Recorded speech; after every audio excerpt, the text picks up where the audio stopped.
pas abonné à la chaîne, n'hésitez pas à le faire en cliquant sur le bouton rejoindre et à nous transmettre tous vos retours dans les commentaires. Donc chose promise, chose due, je vais recréer le job de chargement de date que voici. Donc comment est-ce que je vais faire? Je vais partir du job de base client et puis je vais le dupliquer déjà.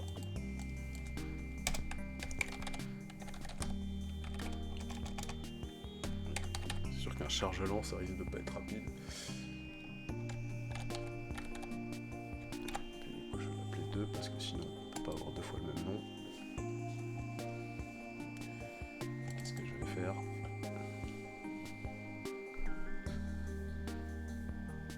Je vais commencer par la fin. Donc, à la fin, on veut une table qui s'appelle date. Donc je l'appelle date et je change dans la vue aussi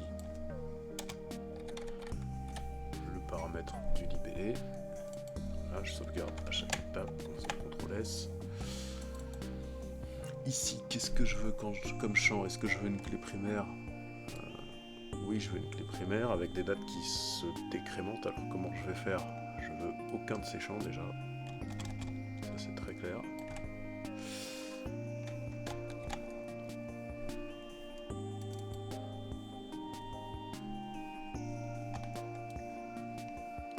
Et je veux pas non plus ces champs là. Donc je vais tout supprimer. Voilà. Et ça aussi. Donc là on a coupé la connexion. Et c'est très bien, je vais supprimer aussi cette connexion. Alors du coup, qu'est-ce que je veux? Et moi ce que je veux, c'est une date qui se décrémente. Donc, ce que je vais faire, c'est que je vais créer une séquence que j'appelle sec. Et ça va être des entiers. Donc, je choisis une fonction de séquence. Et du coup, elle démarre à 1. Et moi, je veux qu'elle se décrémente. Donc le step, ça va être -1. Et je vais encore récupérer une valeur du terreau-générateur. Et cette fois-ci, ça va être une valeur date avec une fonction talen qui va me permettre de générer une date. Donc talendate. Moi, ce que je veux, c'est par exemple la date d'aujourd'hui. Donc je précise que je suis pas allé regarder les corriger, mais en fait ça a pris un peu de temps. Je me suis rendu compte que comme il y avait un string à ce niveau-là, en fait j'avais pas accès à la fonction que je voulais, qui est la date d'aujourd'hui. Donc là, j'ai la date d'aujourd'hui, getCurrentDate, voilà. Et je vais pouvoir propager ces champs dans le tmap.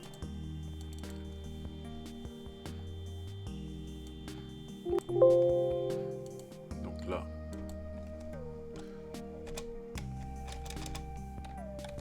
mon output il va s'appeler date.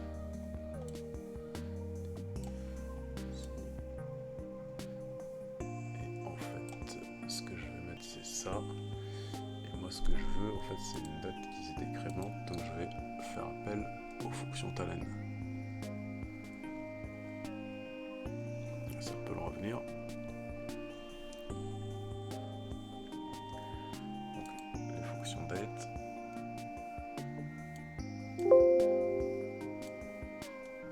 Alors on les voit.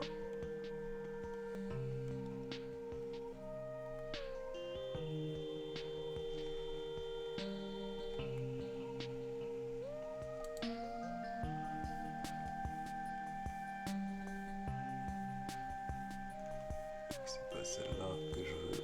Je veux une fonction qui permet de décrémenter la date à partir d'une date donnée.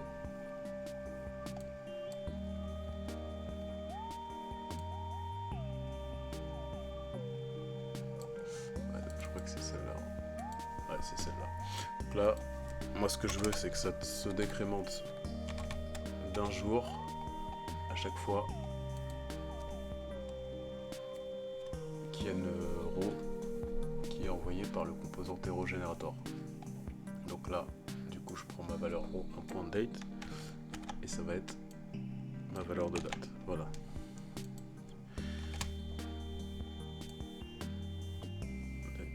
Add value, et là ce que je vais mettre c'est la valeur de la séquence.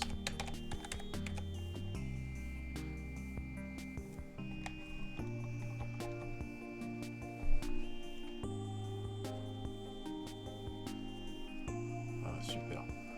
Donc là c'est ok. Hop là, ici aussi c'est ok. Je vais quand même regarder. La fois, voilà, on a mis ça là-dedans. Alors non, c'est pas ok parce qu'il ne nous dit pas. Normalement, il est censé nous mapper les champs dans le visuel. Donc là, il ne nous l'a pas mappé, c'est parce qu'il manquait quelque chose. Voilà, cette fois-ci, je vais le mettre comme ça va monter. Hop là. Ah oui, c'est sûr. Faut pas confondre le Q et le C. Ici, ok. Là, ok. Et là, cette fois-ci, je vais pouvoir ensuite le mettre sans récupérer le schéma du composant cible, évidemment.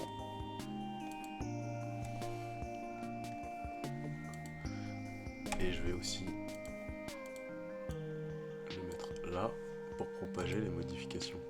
Comme ça m'évite d'avoir à paramétrer tous les champs un à un. Donc là, après, mes composants, ils m'envoient un petit point d'exclamation pour me dire qu'il manque des champs. Là, je vais m'occuper plutôt du Tjavaro en paramétrant le code. Donc il faut d'abord que je paramètre les connexions pour pouvoir générer le code automatiquement. Donc je le génère automatiquement. Donc là déjà, tout est passé dans la dette. Ça me plaît pas. C'est pas du tout ça que je voulais. J'ai ça en entrée. Ah ouais, j'ai ça en sortie. Je crois que je vais directement supprimer le composant. Alors est-ce que j'ai encore... Ouais, c'est bon, j'ai encore ce petit code là que je veux pas avoir à retaper. Je supprime tout ça et je reprends un composant Tjavaro.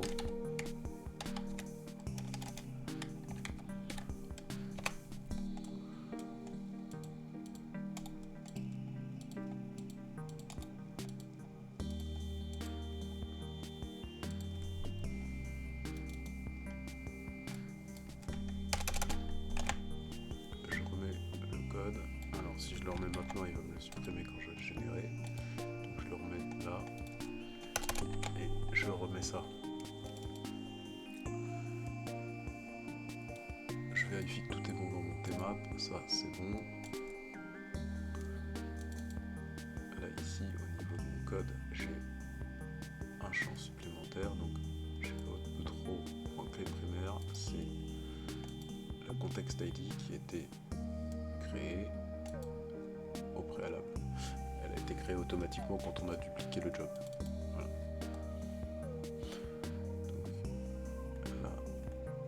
Ce qui m'intéresse, c'est surtout d'avoir mon champ clé primaire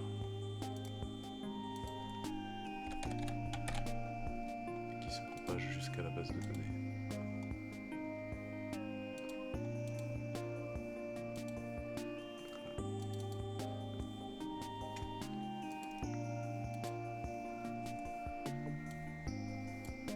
Ici. Et du coup, mon champ clé primaire, il n'est pas, c'est pas un varchar. C'est un entier.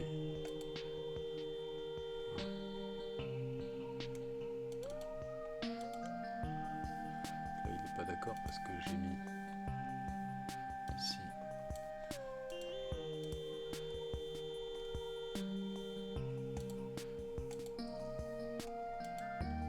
voilà. Et là, c'est bon. Donc là, je vais pouvoir propager ma date.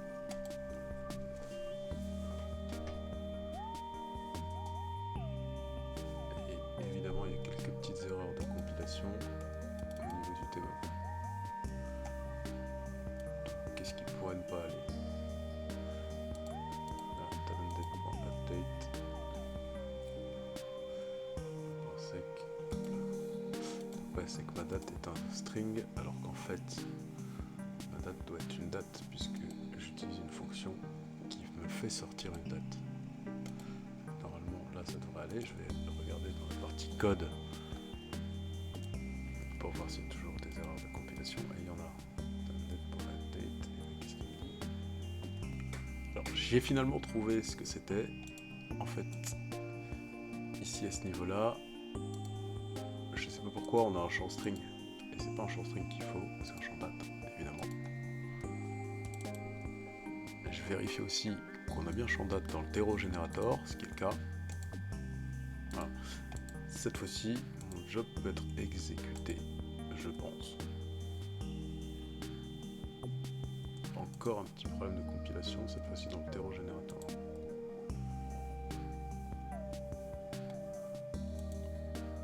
Ok, taski, run script. Ah bah ouais, effectivement, ouais, si on cherche un string, alors qu'en fait c'est une date, ça va pas marcher. Et visiblement il y a un truc qui a sauté. Parce que moi ce que je veux c'est la fonction getCurrentDate ici. Voilà. Voilà, cette fois-ci on n'a aucune erreur de compilation. Et du coup on peut exécuter.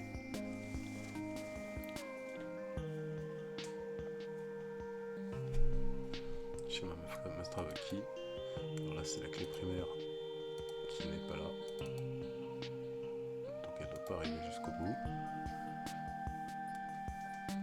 Effectivement ici il faut en fait cocher attribut de clé pour pouvoir faire du update. D'ailleurs c'est pas ça que je veux, mais ça m'a permis de réaliser qu'on était sur de l'update au lieu de l'insertion. Donc cette fois-ci je vais pouvoir exécuter mon job.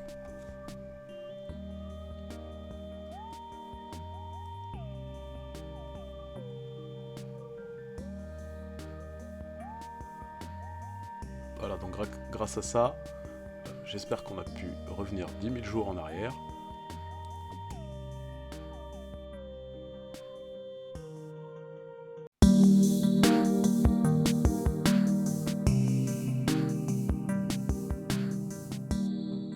La vidéo est terminée, n'hésitez pas à la commenter, à la partager et surtout, abonnez-vous à la chaîne pour être prévenu lorsque je sors une nouvelle vidéo. En attendant, je vous souhaite des développements qui marchent du premier coup et je vous dis à très bientôt.